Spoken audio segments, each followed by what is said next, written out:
Like I said, Shane Van Dam had to come out of the pit and really shut that team down. So big for NC State to go out there and go get this win on the road, especially after losing 5 straight ACC games.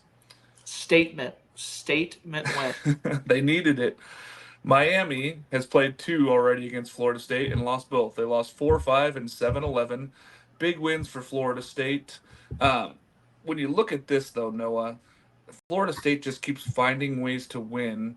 And against Miami, that's good wins. I mean, Miami doesn't really perform well on the road like other teams in the ACC, but this team has got to keep winning. If you're Florida State, you got to be pretty happy with your performance so far this weekend. Yeah, this is a Florida State team that, like you just said, they find ways to win, which is so opposite of what we've seen for the last few years for this Florida State team. Yeah. I know we've always liked Link Jarrett, but I feel like he's finally able to have that culture he wants, which is such a cliche, but you can see the difference between obviously year 1 and year 2, but even year 2 to year 0 is such a massive gap between where this team was and where it is. They're fun to watch. They find ways to win, and they're beating their rivals. They beat Florida earlier this week. Now they're beating Miami.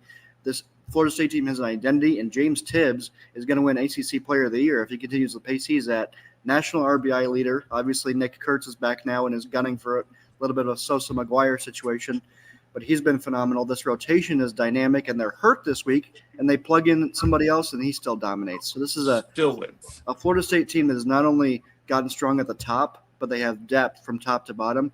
This is a team that I'm getting ready to pencil into Omaha. It's unbelievable what Link Jarrett has done in just a couple of years down there in Tallahassee.